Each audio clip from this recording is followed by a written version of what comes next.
It's actually not possible to look anything up. I tried. I can't even find the FAQ on their download section, their website. Maybe it's me. Maybe it's me. Cut the commercial. Did they kill Sandra Van Ogre? Yeah, I got the song got the MCA that I used for Check the Tape, so I have to find another song. I just haven't gotten around to it yet.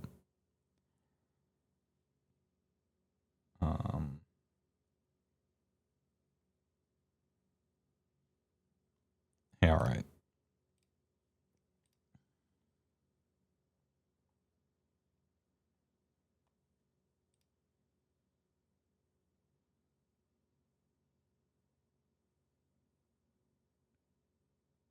We'll get back to the FAQ when we get back to it.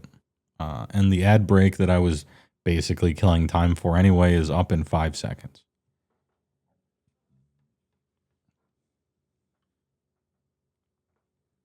Anyhow, Scourge of Ghyran, the season of Change.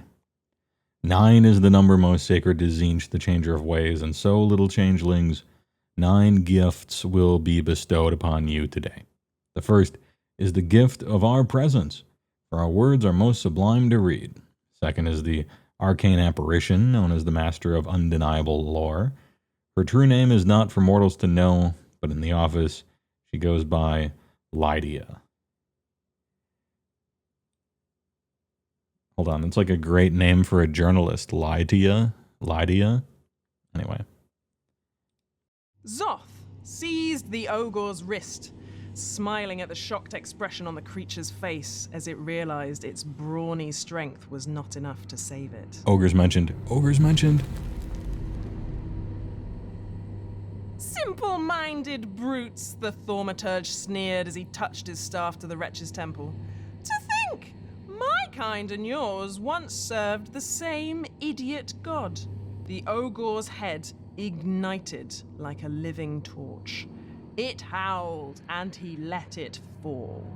Almighty Tzeentch gave us enlightenment. The changer of the ways quieted the beast within and refined our sorcerous gifts. In return, we will offer up this realm of life.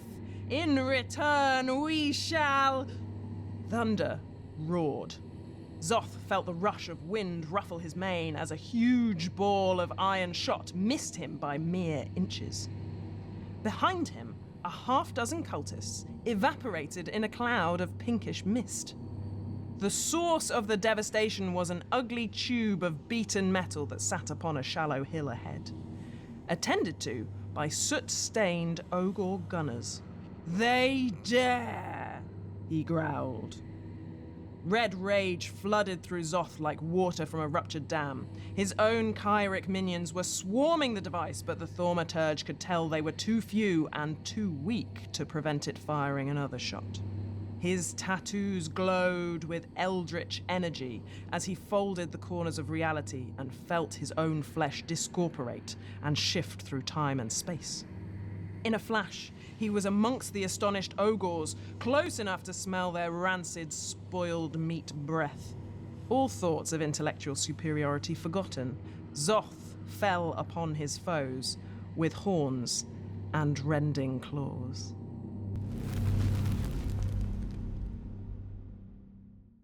Rending claws.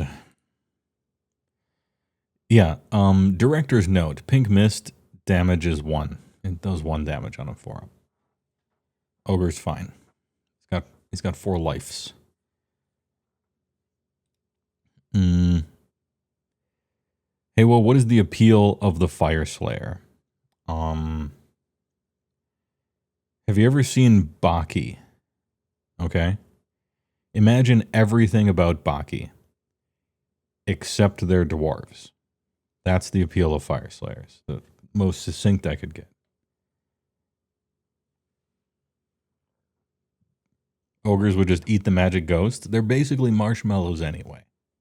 Is all I'm saying. First recorded instance of ogre guns actually doing anything. Yeah, that part is true. Imagine VOS had easily searchable rules as MTG. Oh, please. Please. I want the comprehensive rules of Magic except for AOS. So I could just have a document on my computer. Control F. Keyword. There it is. Rules answer.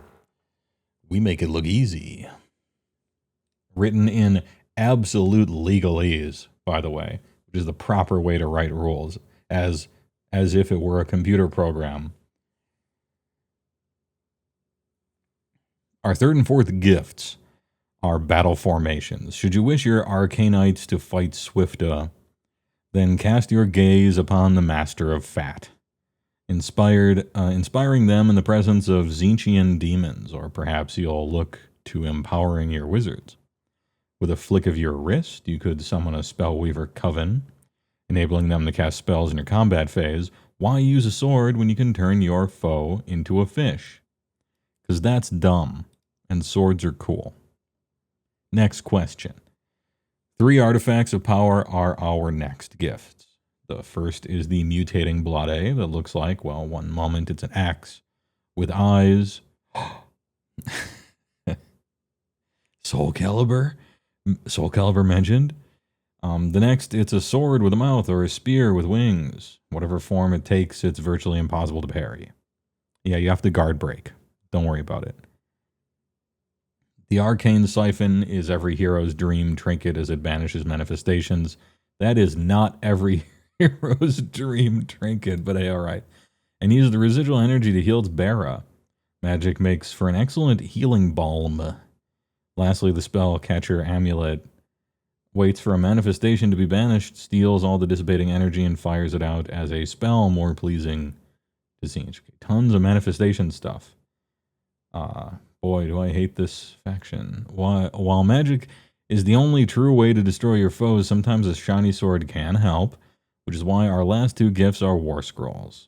Drawing on the power of nearby manifestation, again, the Chiric Acolytes are stronger in this season of war, while their Volcharic pets, or Volcaric, are more capricious, seeking out weaknesses in the enemy lines and whispering their findings to their Arcanite handlers. Leading the Arcanites are the Ogoroid Thaumaturges. So revered are they that Arcanites will gladly sacrifice themselves to protect their sorceress idol. Curiously, that devotion goes both ways. If Arcanites are fighting and the Thaumaturge is far away, it can transport itself across the battlefield to join them from out of nowhere.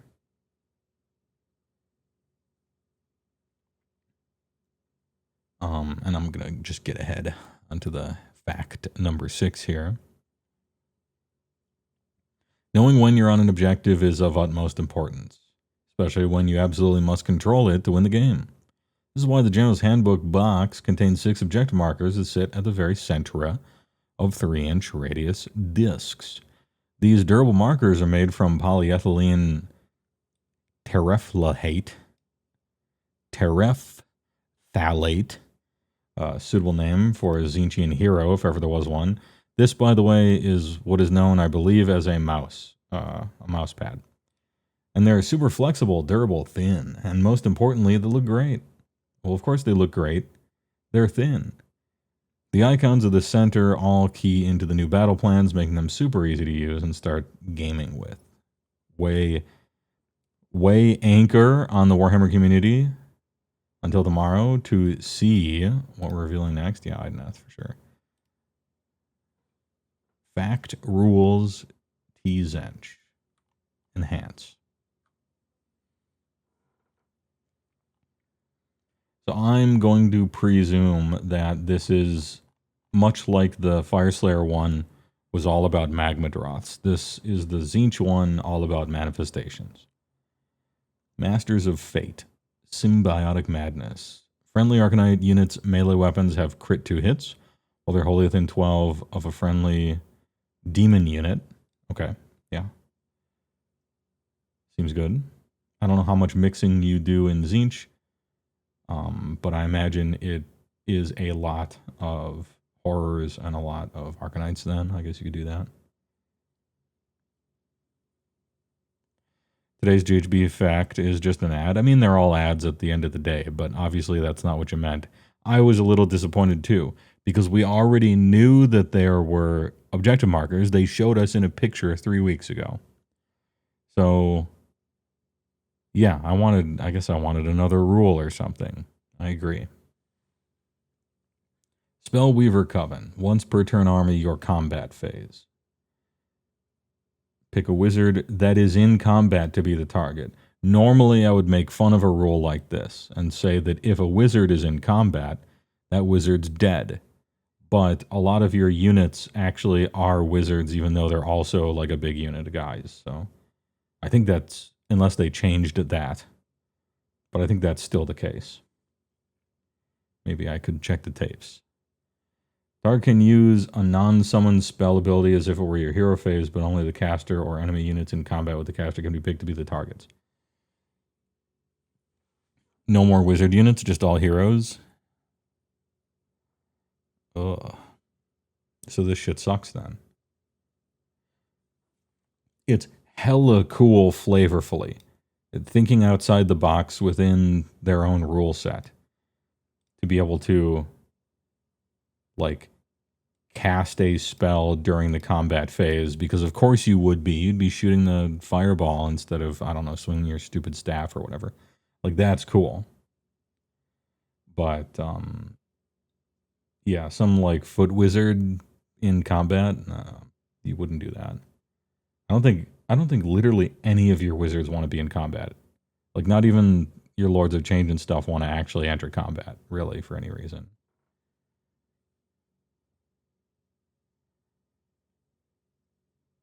If it wasn't your turn, you would just teleport away. Yeah, so it's your combat phase. Otherwise, casting a teleport's kind of funny.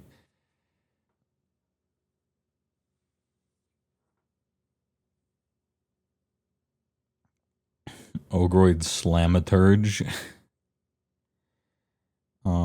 Artifacts of Power. Esoteric Treasures. Mutating Blade. Pick one of the unit's melee weapons. Your heroes have melee weapons? I'll have to take your word for it. I don't play Tzeentch. Attack characteristic is 2d6 for the rest of the battle. Funny. This is a really funny rule. It's just in an army where that doesn't matter at all.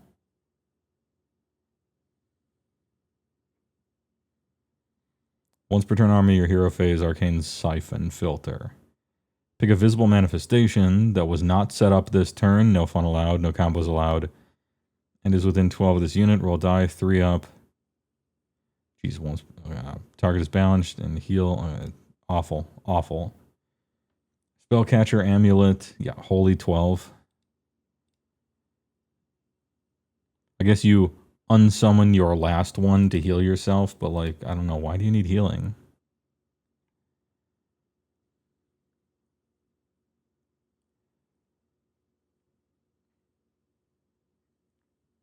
Lord of Change has damage 3 sword. Okay, so you take Mutating Blade on your Lord of Change, and then you roll fat fucking boxcars before the game begins. And you're like, 12 attacks, damage 3. Read 'em and weep, boys. And then he like gets charged, you know, and the opponent just kills him. Like before he can go. Like he just instant like he's just fucking dead anyway. Hey, 1 in 36 games, this is really funny. So there is that.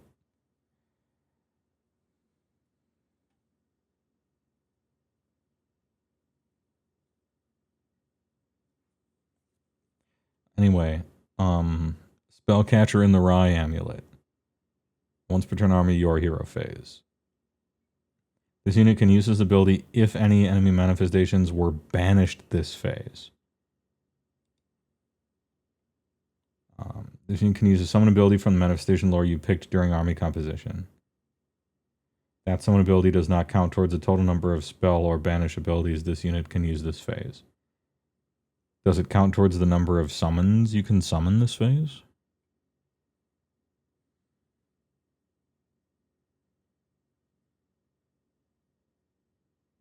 The attack characteristic itself is 2d6. Yeah, you actually do roll it each time you're about to swing. You don't roll it at the beginning of the game, and then it's locked in.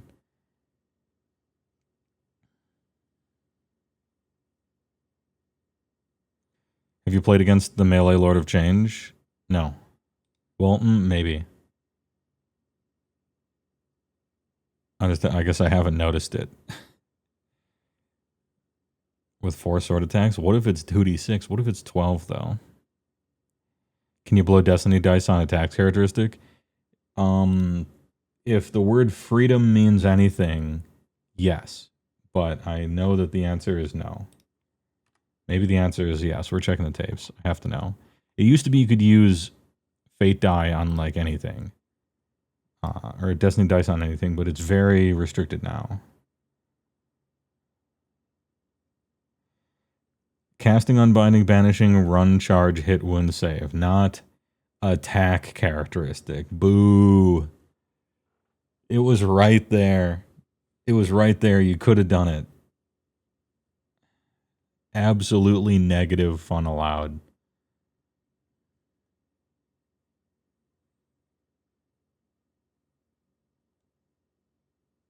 And let's talk about the War Scrolls. 865. Staff. Some ogre hero ass attacks. This is like an Icebrow Hunter. Actually, it's better than an Icebrow Hunter attacks. 6 is more than 4. Oh, and charge, pulse, and damage. Considerably better than an Icebrow Hunter.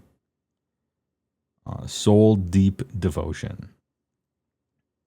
Well, this unit is within a friendly non-hero Arcanite unit's combat range. 4-up ward. Huge. Each time you make a successful ward roll for this unit, allocate 1 down. Oh, and then okay. It's a bodyguard thing, so it's not like actually a ward 4. It's a pass off. You're killing the Arcanites instead. Once per turn army, any charge phase. If this unit is not in combat, pick a friendly Arcanite unit to be in combat to be the target.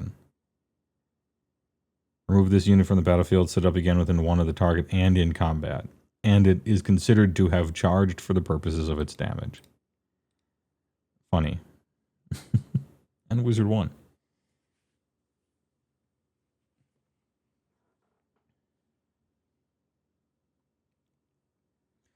Well, you are at least a wizard.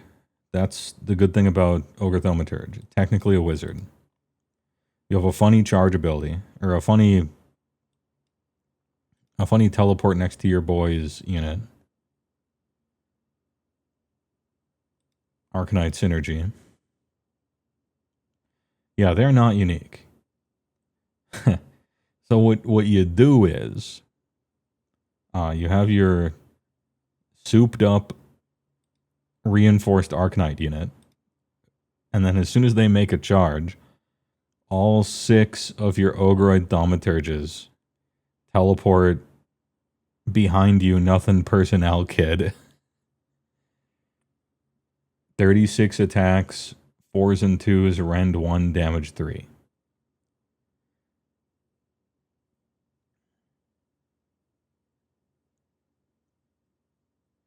That being said, I'm pretty sure you can't use the same ability more than once per phase. Because we hate fun here.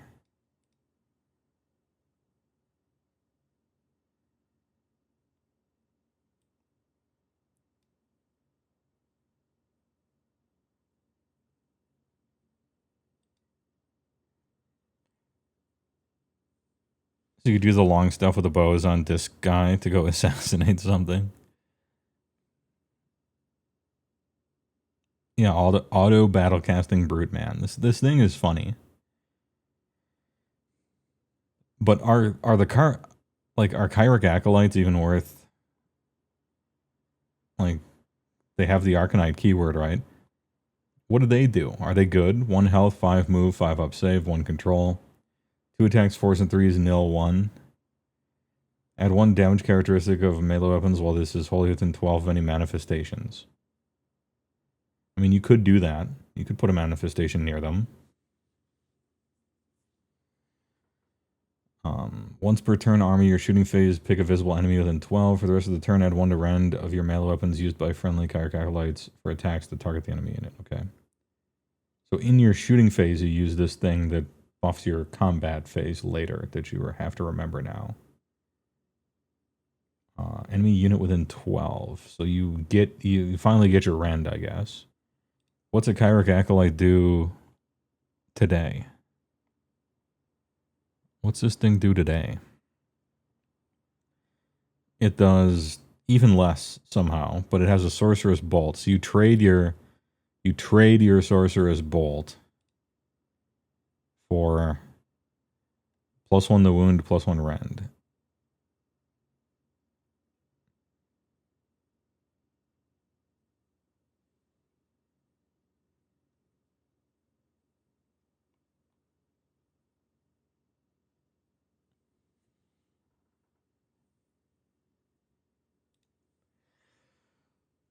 What else can we give him?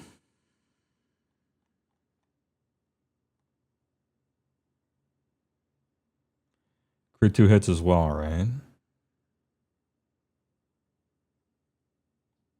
So you teleport your boy next to Ghyran acolytes. And what's the unit size? 10? Okay. So 20 Ghyran acolytes, which is 40 attacks. We'll assume all-out attacks, so 3s and 3s. Rend 1. Damage 2, crit 2 hits.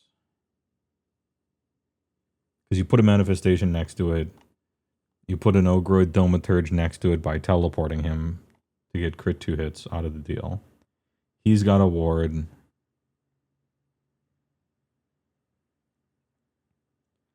And, you know, it adds like another 6 random attacks that count as charging next to it. I'm thinking about all the buffs you could stack on them in certain ways. Conceivably, that manifestation you summon could be something decent as well, right? If we're trying to leverage everything. 2 attacks, 3s and 3s, crit 2 hits, rend 1, damage 2. Plus a hero man.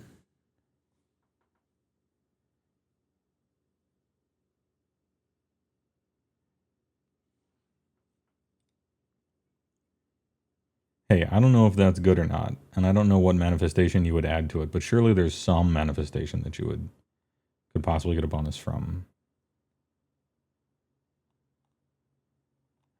I gotta say, these Tzeentch rules tire me. I thought the Fireslayer one was much more exciting. Perhaps I'm just so not a Tzeentch player in AOS that I couldn't like them no matter what. Mutating Blade is funny.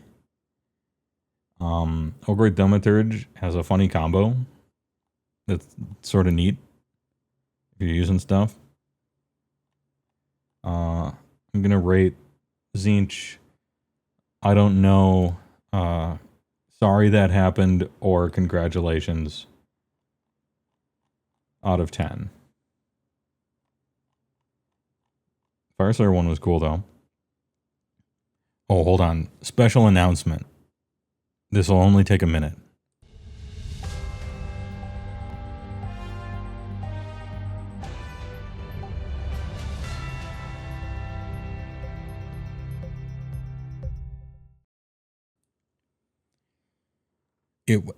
Breaking news. It has just been announced that Rift's Promise of Power, the popular video game for the Nokia N-Gage, is being kickstarted to be redone for PC. I've been waiting for this a long time.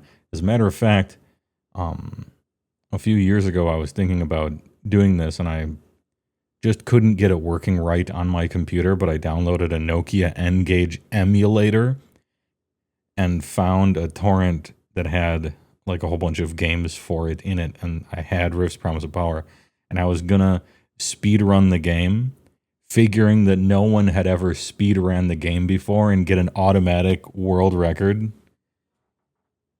And then life got in the way. But now I can do it for PC. Let's go. I'll play it on stream. Guaranteed. It is a Kickstarter, though. And Kickstarters, a lot of the times, are like going to Las Vegas. You're not going there to make money. You're going there to be entertained. And so you're spending money for the entertainment of gambling is how you have to rationalize it. Otherwise, it might become a problem. Kickstarters. You're paying money for basically probably nothing to happen, ever. And as long as you're cool with that, it's fine.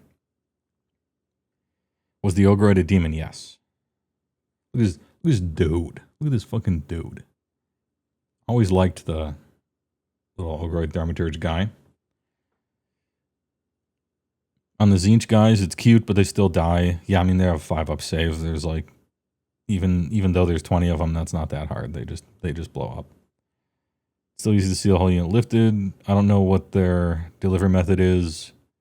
It might be teleporting, but then you got to roll a big charge. I'm not familiar too much with the new Tzeentch rules. Ogroid is an Arcanite. We can settle this. We can check the tapes. See, I looked at the picture, and this is my problem. I looked at the picture and I'm like, that's a fucking demon, right? But that's not how this works. And it's not how it's ever worked.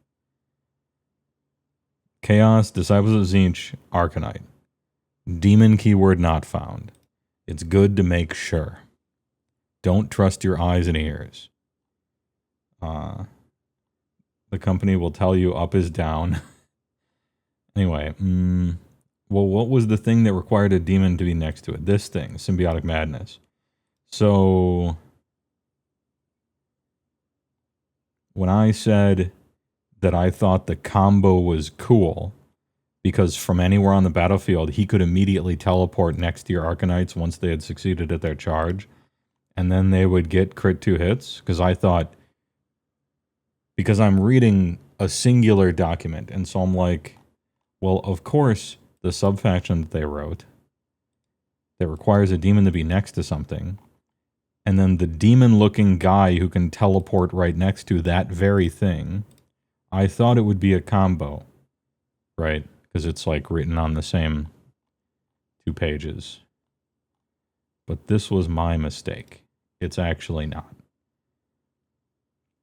All right, apologies. Anyway, we're rating these. I really liked Fire Slayers. I give it a pretty high rating. For the Tzeentch 1, I give it an F-. See me after class.